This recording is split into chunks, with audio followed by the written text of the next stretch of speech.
Pereira, 205 pounds. The only one that was favored to beat him was Ankalaev. Is because of the history, how effective and important a dominant wrestler can be. But Ankalaev is not a wrestler. He's very good at it. He is not a wrestler. You have to take the word of the guy himself. And Ankalaev identifies as a kickboxer. Ankalaev had one takedown on Blachowicz in the entire fight. It doesn't mean somebody can't go out and deal with Pereira. I'm just reminding you, when you keep talking about Ankalaev, you are talking about somebody that's going to try to beat Pereira at kickboxing. Ankalaev said, "Chael Sonnen, you are right. I am the best striker in the light heavyweight division. If John Jones' opponent got injured, I will fight him also, and I will beat him."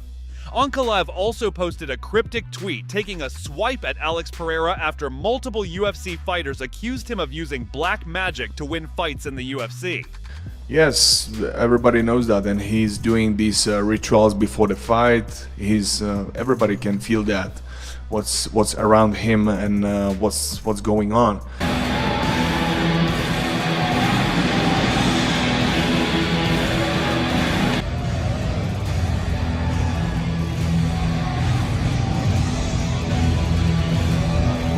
Good luck tomorrow, boys. Thank you.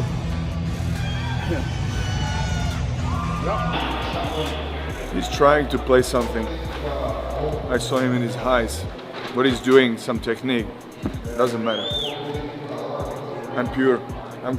I don't care.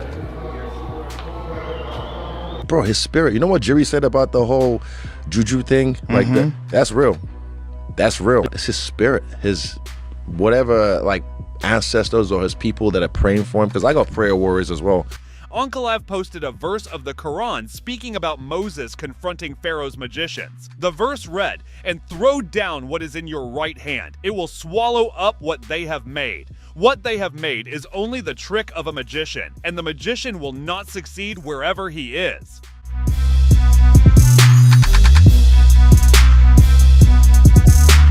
Alex Pereira, I believe right now, is the pound for pound king. I believe so, because of the way he's able to fight. Not the way he's able to fight, but the way he's able to make his opponents fight and the way he's able to dispose of his opponents. I love Islam and his abilities. I think Islam, of course, has more tools in the shed. But for what you have to work with, Alex Pereira, I believe, is a pound for pound. We have to see him against a guy that's more likely going to bring the grappling. I'm not even sure if Ankalaev could bring in the grappling. He's talking about going on his feet, and that stuff is crazy. But I'd still put Islam up there. But Alex he's been doing a good job with these fights.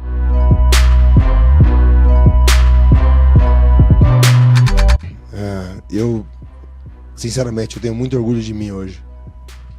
Yeah, the fight was really tough, but only my team really knows how tough this camp was. I went through a lot of stuff that nobody really knows about. So I was in Brazil about over a month ago. I had some problems with my visa. I was going over to the consulate every single day trying to see if my passport was ready to be picked up. Finally made it back to the US, spent about a week in Connecticut, been here for 3 weeks. In that meantime, I was on antibiotics. I had a fever. I had a bad throat, and a lot of things happened. Also, going back when I was in Brazil, I hurt my rib. It was an injury that I had about a year ago, and it came back.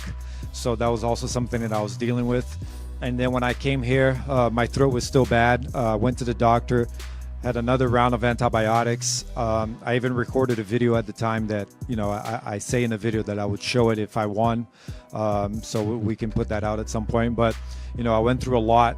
And also the ligament in my toe that was hurt for UFC 300, that came back. So there's a lot of things that I went through in this camp. And, you know, it was a tough fight, but it was a tough lead up to this fight. And I actually feel really proud of myself at this moment. I was talking to his manager and his coach after the fight, and they said they told the UFC, we're going to go to Salt Lake, we're going to try to train, but we may pull out. They said, the UFC said to him, that would suck, but let us know how it goes, because we have 2 title fights. We'll elevate one if that's what we need to do. Wow. Dude, he fights.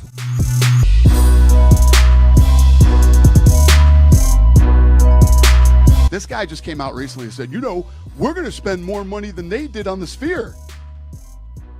Well, that sounds fucking brilliant. How many tickets are you going to sell? Yeah, they're not very bright. They're drowning. They suck. I mean, they're not good at what they do.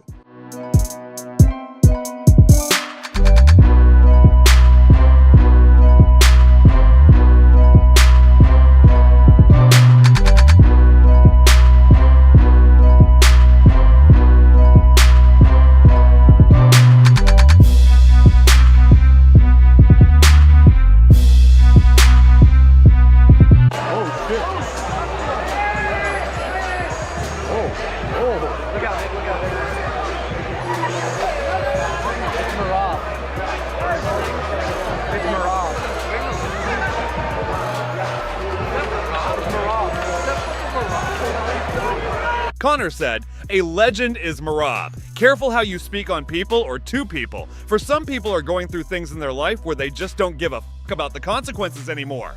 And guess what then? You are up shit's creek without a paddle."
And going back to that Aldo fight, you know, in the third round, Mario came out and sort of went for a takedown. Referee separated them, immediately goes straight for the takedown again. Do you think the referee could have been more active in quitting on the stalling there? I always think that the referee should be more active on that, 100%, especially when somebody keeps doing it to stall.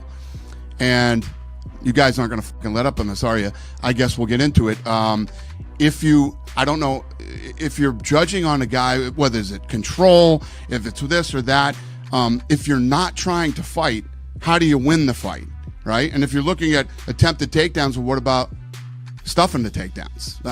Just madness.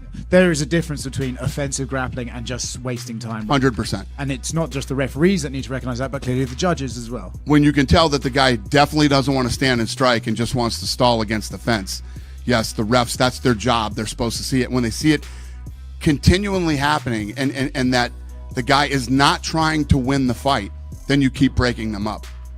Do you think Conor McGregor tweeted about his idea for stopping stalling was introducing a stalling clock, and if you go back to the same move, the clock ticks down and you let them be in that position for less and less time? Is maybe not that idea, but would you like to see referees, if they go I don't even think you need a clock. I mean, it's common sense. When the guy keeps doing it and is doing everything he can to not fight and not win the fight, as a ref, you should break it up immediately. I mean, if he just did it 3 rounds in a row and keeps doing it, you know, and they get there, he doesn't get the takedown, give him a couple seconds, see if he gets the takedown, then break it up.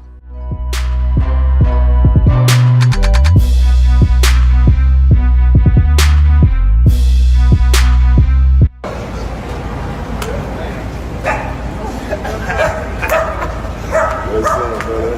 Good, man. Good. Thanks for picking me up. Come on now. Yeah. You see that? Let's go.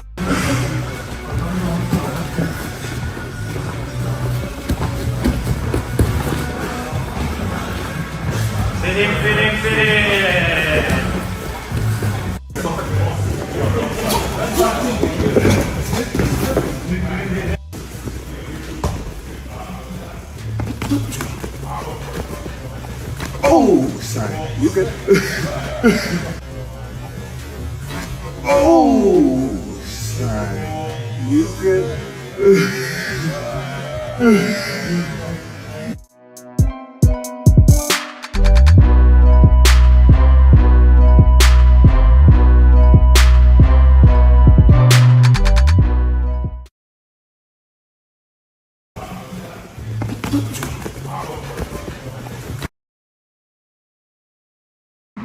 I'm in danger!